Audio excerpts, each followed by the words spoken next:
Many people think event planning starts with reserving space, but it actually starts well before that. The first step to planning is event goals. Goals are the why of your event. Why are you hosting this event? So take 20 seconds to reflect on why event goals are important.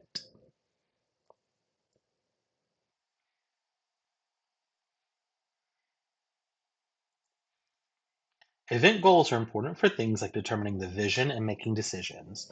You are more likely to achieve a goal if you write it down. Goals answers the questions: what are you trying to accomplish? What is the need your event is addressing? Goals can also serve as a check to make sure the event is worthwhile for your organization. You always want to check that your goals are in alignment with your organization's mission. If not, then it does not make sense for your organization to spend time and resources working on this event. You may want to consider asking yourself, does accomplishing these event goals help forward the mission of your organization? Consider a first year dinner event.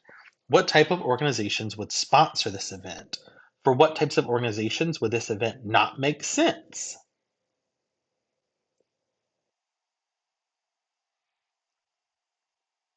Take some time and reflect on event goals for an event that your organization may be working on. Do these goals align with your mission? Do these goals align with your student organization? Once you have goals that align with your mission, the next steps are to consider your target audience and your activities. Let's talk more about each of these. Who is this event for? Whom do you expect to attend? These two questions might have the same answer, but depending on your event, they might not. Clarifying your target audience helps you determine how to best publicize your event.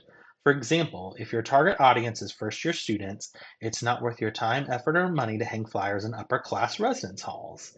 After you have your goals and target audience, you should consider the activities at your event. By activities, I mean what exactly at the what is exactly at the event? Is it a dance, a show, a speaker? What is it? If your goals are the why, the activities are the what. You can use your goals to help you determine whether to put effort into certain activities.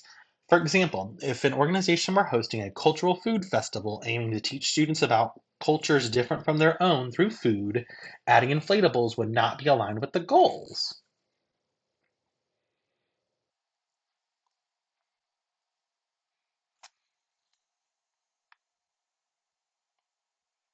Looking at the 6 A's, what are some activities that align with these goals, specifically with your organization?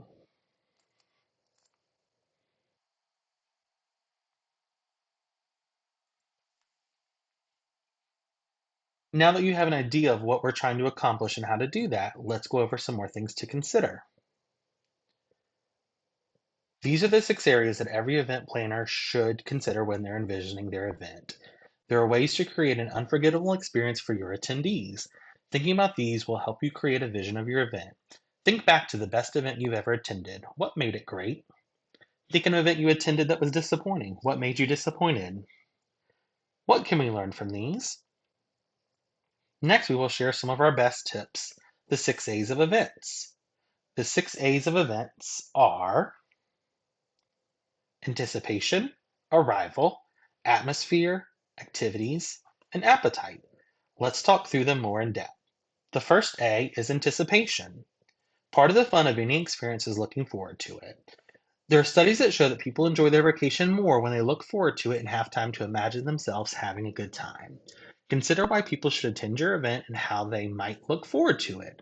Think about how your event is special and different from other events. Why should they anticipate yours?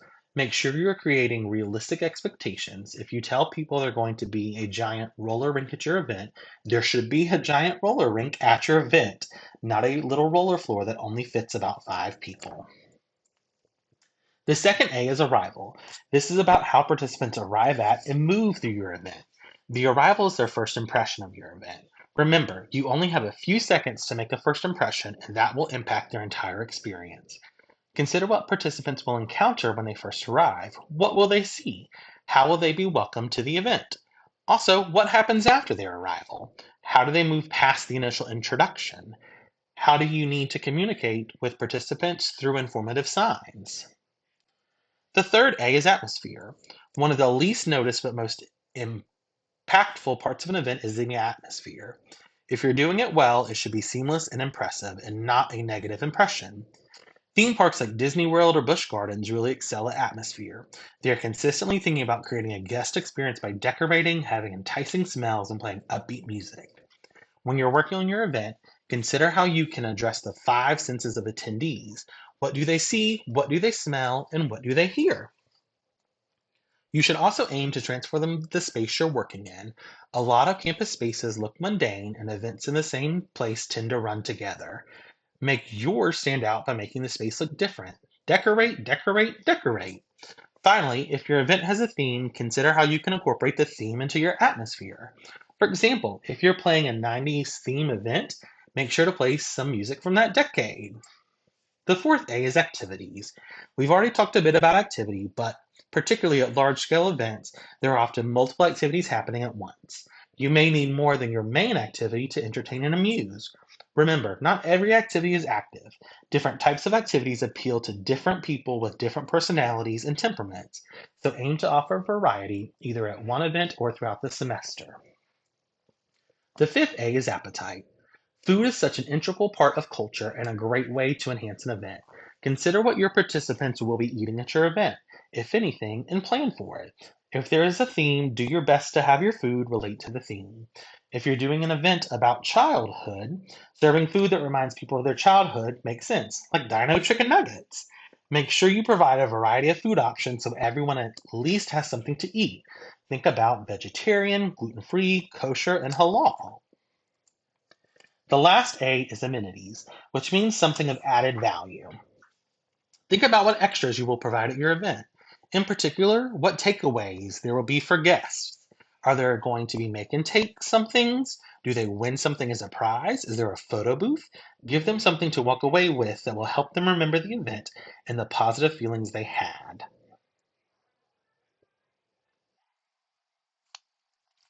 The next steps are planning tasks. If the goals are why and the activities are the what, the planning tasks are the how. Things you should consider include creating a timeline, reviewing policies and procedures, and booking space. A timeline is helpful so you know when you need to accomplish planning tasks like reserving space, obtaining supplies, preparing contracts, designing flyers, etc. When making the timeline, work backwards from the date of the event and leave more time than you think you need. Here's an example of a timeline for a dinner event.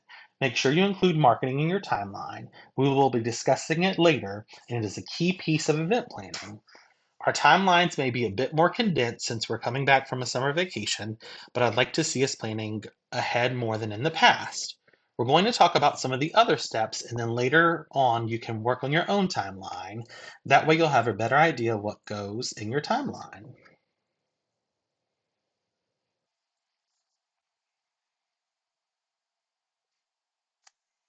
Next, you should review relevant policies and procedures.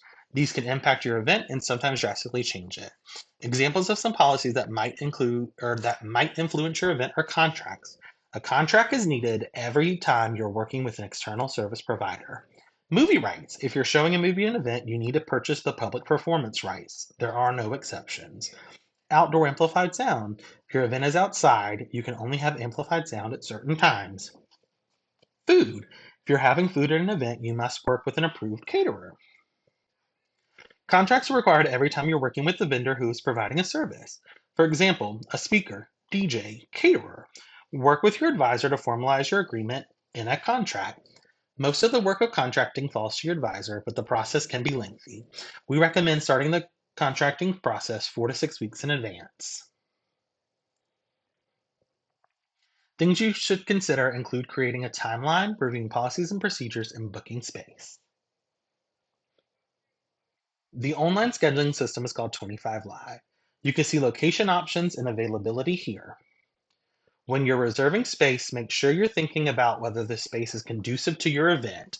Make sure you're willing, Make sure you're thinking about campus location, size, event setup, neighboring spaces, as well as a rain date or location.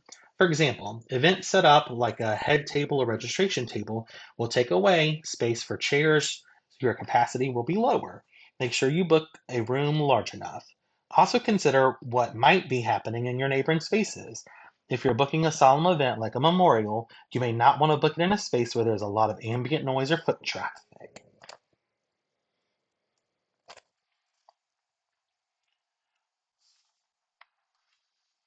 When people come to events and participate in activities, they are assuming some risk. But you want to make sure you're not contributing to additional risk. Risk management is not about eliminating risk, it is about assessing, minimizing, and preventing accidental loss. When managing risk, consider what the risk is, its likelihood, and what you can do to minimize the likelihood. Some risks should be avoided, some risks should be mitigated, and some will have to be accepted. For example, at a dinner, people will be consuming food, so there's a risk that someone will ingest a food to which they're allergic. How can we minimize this risk? You can always talk to your advisor if you want to help with managing risk or with reviewing relevant policies. After you've made a plan for managing risk, it's time to start thinking about budgets. Event budgets are important because you need to have the appropriate funding to make the event happen. Consider what costs you might have: supplies, food, entertainment, advertising, space rental, security, event services for setups, parking costs, ticketing, housekeeping, other vendors and rentals. Then research each cost and estimate the price to come up with a budget. Consider where the money is coming from. If you have a co sponsorship, how much will your co sponsor contribute? Will you seek outside sponsorships from corporations? Make sure you have enough funding to cover your costs. Without it, your event can't happen.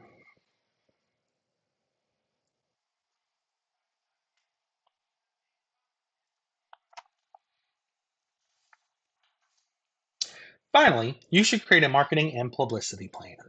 Your marketing will inform potential attendees about your event. Without marketing, they won't know about it and they won't show up. You don't have to have everything set for your event before working on marketing or even starting to post it. With marketing, earlier is usually better.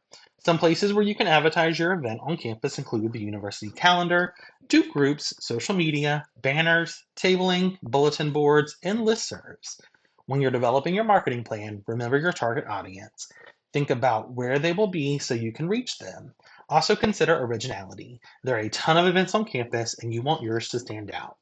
Finally, keep branding in mind. Your organization's events contribute to its brand, so making your events great and making sure people know who sponsored it will help them come to your events in the future. Eventually, the day of your event will be here.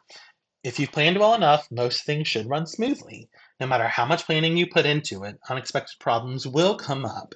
Do your best to solve them with the constraints you have. Talk to your advisor if you can, and getting better at problem solving like this will come with experience. In order to feel prepared on the day of your event, you should prepare a full event plan. Consider your volunteer plan: who will be volunteering where and for how long. Write down a full production schedule: when vendors are arriving, when setup will take place, what happens during each part of the event. Remember to include time for breakdown and cleanup. Make a full site layout to clearly communicate where each aspect of the event will be.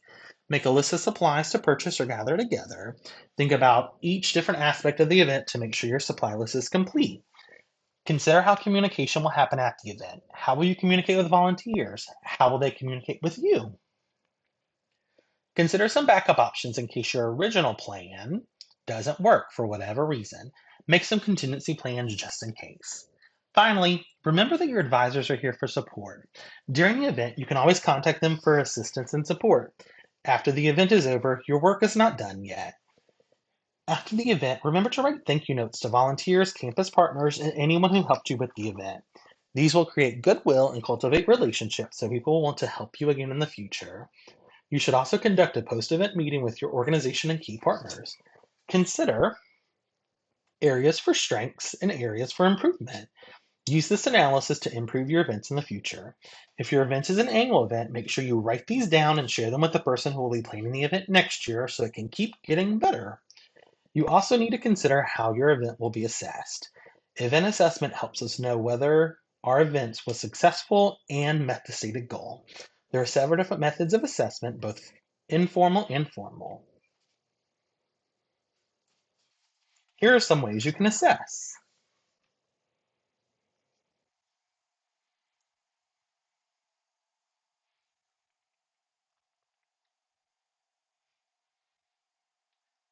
I hope you learned something from our time together today about event planning.